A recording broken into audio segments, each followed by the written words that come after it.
में जाते हैं, बिना मन के कार्यक्रमों में जाते हैं, जबरदस्ती वाले कार्यक्रमों में जाते हैं, जहां केवल एक औपचारिकता पूरी की जाती है, लेकिन प्रकांड कार्यक्रम को करा दिया जाता है, समापन का एक स्वरूप दे दिया जाता है।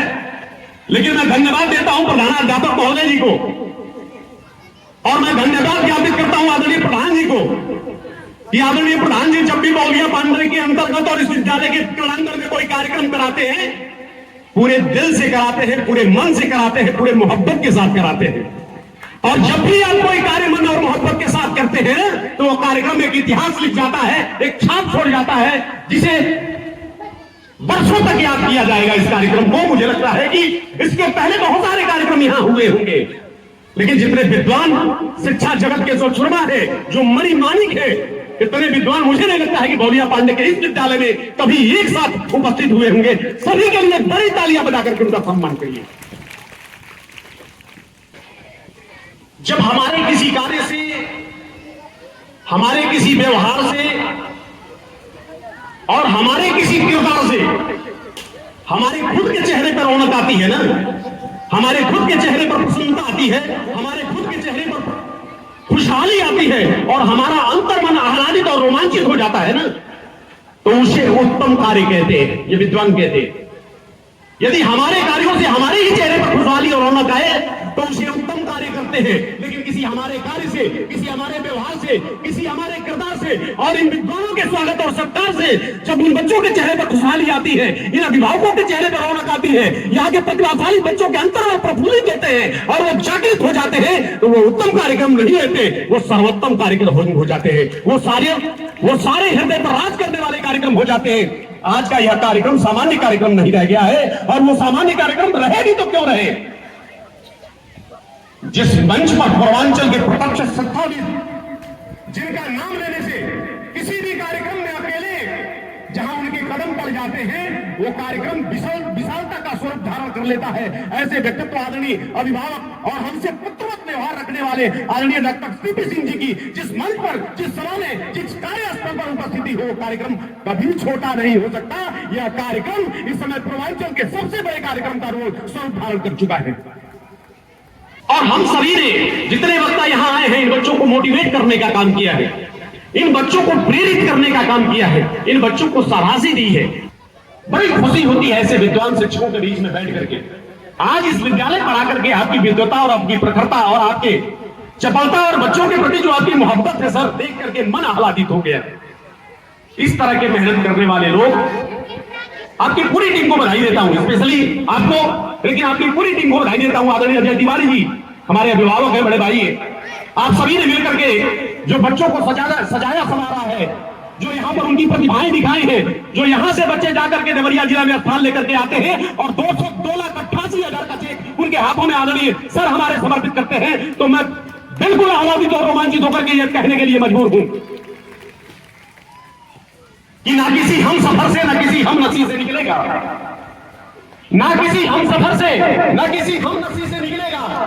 हमारे पांव का कांटा हम ही से निकलेगा और वतन की रेत मुझको एरिया रहने दे। मुझे यकीन है पानी यहीं से निकलेगा, मुझे यकीन है पानी यहीं से निकलेगा। जो बच्चे आज पुरस्कृत हुए हैं, जो बच्चे आज सम्मानित हुए हैं, ये सम्मान पुरस्कार उनका अधिकार है, होना चाहिए, मिलना चाहिए। आजकल हमारे समाज में है कि केवल वो सम्मान पाना हम चाहते हैं, देना नहीं चाहते। हम बच्चों से मेहनत कराना चाहते हैं, बेचन को अपने प्रतिभाओं के दम पर जब स्थान लाते हैं तो उन्हें हम पुरस्कार करके छोड़ देते हैं। उनका सम्मान होना चाहिए। ये सम्मान समारोह जो होता है ना सर, वो आपकी ताकत को बढ़ा देता है, आपके हौसलों को बढ़ा देता है, आपके जुनून और ऊर्जा को बढ़ा देता है। और जब ये बच्चे हमारे आदरणीय सर प्रमुख जी के द्वारा जब सम्मानित होंगे ना, तो ये 2 गुना रफ्तार से नहीं, 4 गुना रफ्तार से काम करेंगे, आगे बढ़ेंगे। वो जानते हैं कि अगला पुरस्कार फिर पाने के लिए बौलिया पांडे में इसी तरह का मंच सजाया संवारा जाएगा और इन प्रतिभाशाली बच्चों को सम्मानित किया जाएगा। इसलिए ये मेहनत करेंगे। हमारे पास जो है, जिस रूप में है, हम इन बच्चों को प्रदान करें, इनका सम्मान करें। एक व्यक्ति, एक राजा ने ऐलान करवा दिया कि जो भी सुबह 9 बजे से आकर के 5 बजे तक हमारे यहाँ आएगा, कतार में खड़ा होगा, हमारे खजाने खुले रहेंगे, जो हमारा सामर्थ्य है वो जो मांगेगा मैं सब कुछ दूंगा उसको। गांव का एक व्यक्ति गया, 9 बजे खड़ा हो गया, शाम तक खड़ा रहा। उसकी जैसे बारी आई, खजाने का टाइम, बंद करने का टाइम हो गया, 5 बजे खजाने का द्वार बंद हो गया। दूसरे दिन उसने सोचा कि मैं सुबह 5 बजे जाऊंगा। सुबह 5 बजे गया, लाइन में खड़ा हुआ, सबसे आगे खड़ा हुआ, लेकिन जैसे ही खजाने का मुंह खोला, पीछे वाले ने कहा कि भाई साहब थोड़ा सा हमको आगे कर दीजिए, हमें बहुत जरूरत है, मेरी बीबी बीमार है। वो व्यक्ति पीछे हुआ, पीछे वाले को आगे कर दिया। उसके पीछे वाले ने कहा कि मेरा बेटा बीमार है, मुझको आगे कर दीजिए, धन की जरूरत सबसे ज्यादा है मुझे। उसने फिर उसको आगे कर दिया। यही क्रम करते करते 5 बज गया, और जब उसकी बारी आई फिर खजाने का दरवाजा बंद हो गया। तो उसने कहा कि अब तीसरे दिन 3 बजे जाऊंगा। 3 बजे गया, दूसरे दिन, तीसरे दिन भी यही क्रम। जब उसका बारी आया, खजाने का दरवाजा बंद हो गया। राजा देख रहा था।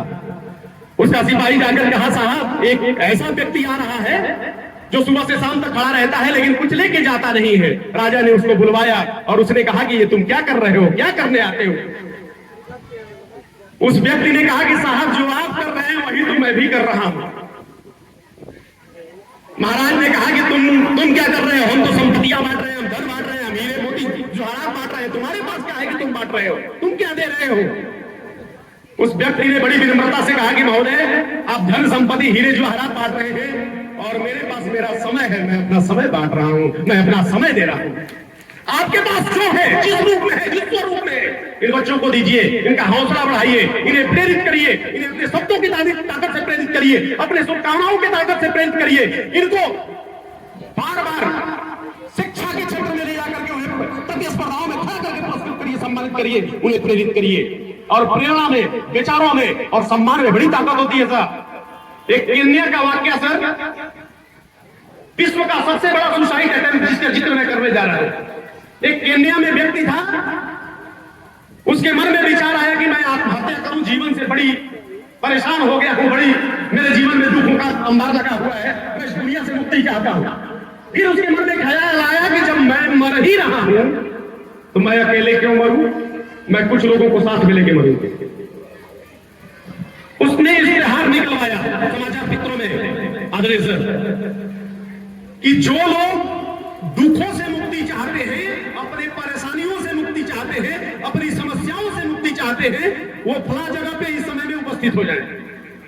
अगले दिन देखते ही देखते उस जगह पर, उसी समय पर लगभग 2000 लोग इकट्ठे हो गए। वो व्यक्ति 5 घंटा दुखों से मुक्ति पर प्रवचन दिया, प्रेरित बातों को कहा। और अंतिम पंक्ति में उसने कहा कि अब जो लोग अपने दुखों से मुक्ति चाहते हैं, उनके आसपास साइनाइड की गोलियां रखी हुई हैं, उठाए और खा जाए। और साहब, उसकी प्रेरणा की ताकत ने लोगों को ऐसे जगा दिया था कि सारे लोग एक साथ 2000 लोगों ने सुसाइड कर लिया, वो साइनाइड की गोली खा करके। विश्व का सबसे बड़ा सुसाइड अटेम्प्ट हुआ केन्या में, 2000 लोग एक साथ सुसाइड कर लिए। क्यों? क्योंकि उसके शब्दों में इतनी ताकत थी कि उसने सारे लोगों को मरने के लिए तैयार कर दिया। तो मुझे लगता है कि ये मंच इन बच्चों को जीने के लिए तैयार तो जरूर कर सकता है, इन बच्चों को हौसला देकर के आगे बढ़ने के लिए तैयार तो जरूर कर सकता है, इन बच्चों को शिक्षा से जोड़ करके, इन अभिभावकों को प्रेरित करके, उन्हें ऊर्जान्वित करके, उत्साहित करके इन बच्चों के लिए बेहतर करने के लिए प्रेरित तो जरूर कर सकता है। और मैं हमेशा कहता हूं कि चांद भी हैरान है, दरिया भी परेशानी में है। चांद भी हैरान है, दरिया भी परेशानी में है। क्या हो गया इस महफिल में जो इतनी रोशनी पानी में है? ये क्या हो गया इस महफिल में जो इतनी रोशनी पानी में है? हम जब भी कोई कार्य करते हैं ना, तो स्वाभाविक है समस्याएं आती हैं। हम जब भी कोई कार्य करते हैं तो स्वाभाविक है उसमें परेशानियां आएंगी, समस्याएं आएंगी। और इतिहास उठा करके पढ़ लीजिएगा, जितने भी लोगों ने इतिहास बनाया है, जितने भी लोगों का इतिहास हम पन्ना पलट के पढ़ते हैं, उन लोगों ने समस्याओं को झेला है, उन लोगों ने परेशानियों को झेला है, उन लोगों ने कठिनाइयों से अपना माथा फोड़ा है, तब जाकर के उनका इतिहास आज हम लोग पढ़ रहे हैं। पुण्य और पाप का विश्वास बदल सकते हो, पुण्य और पाप का विश्वास बदल सकते हो, मौत की बेरहमी इतिहास बदल सकते हो। और तुम अगर खुद पे भरोसा कर लो तो ये तो सभी है, तुम आकाश बदल सकते हो, ये तो सभी है, तुम आकाश बदल सकते हो।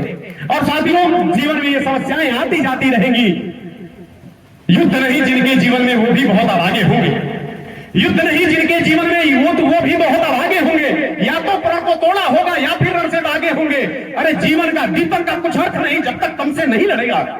दीपक का कुछ अर्थ नहीं जब तक तुमसे नहीं लड़ेगा। और सूरज नहीं प्रभा दे सकता जब तक स्वयं नहीं ढलकेगा। जीवन के पथ के राही को पल भर भी विश्राम नहीं है। जीवन के पथ के राही को पल भर भी विश्राम नहीं है। और कौन भला स्वीकार करेगा ये जीवन एक संग्राम नहीं है। कौन एक भला स्वीकार करेगा ये जीवन एक संग्राम नहीं है। ये संग्राम भरा जीवन यूं ही चलता रहेगा।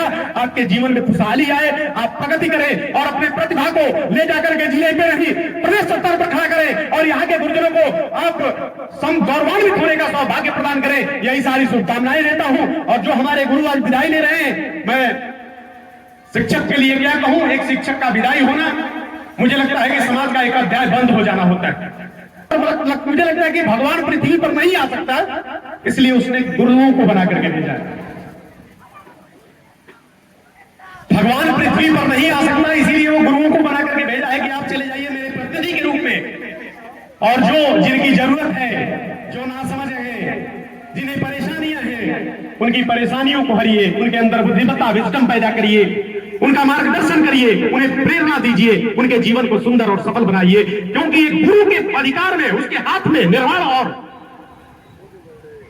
पतन दोनों है। वो जो चाहे वो समाज को बना सकता है, बिगाड़ सकता है। क्योंकि विद्वानों ने कहा है कि यदि कोई वकील गलती पर बैठता है तो उसकी गलती उसके फाइलों में दब जाती है। यदि कोई डॉक्टर गलती कर देता है तो उसकी गलती कब्रिस्तान में खत्म हो जाती है। यदि कोई इंजीनियर गलती कर देता है तो उसकी गलती ईंट और मिट्टी के पीछे दब जाती है। लेकिन जब एक शिक्षक गलती कर देता है तो वो देश के माथे पर कलंक के रूप में हमेशा चमकती रहती है, जिसे देख करके लोग हमेशा आलोचना करते रहते हैं। इसलिए शिक्षक का बेहतर होना, उसकी तालीम का बेहतर होना और उसकी सोच का सकारात्मक होना इस समाज के लिए बहुत जरूरी है। मैं सभी गुरुजनों का नमन करते हुए, अपने बच्चों को शुभकामना देते हुए आप सभी को बहुत बहुत धन्यवाद।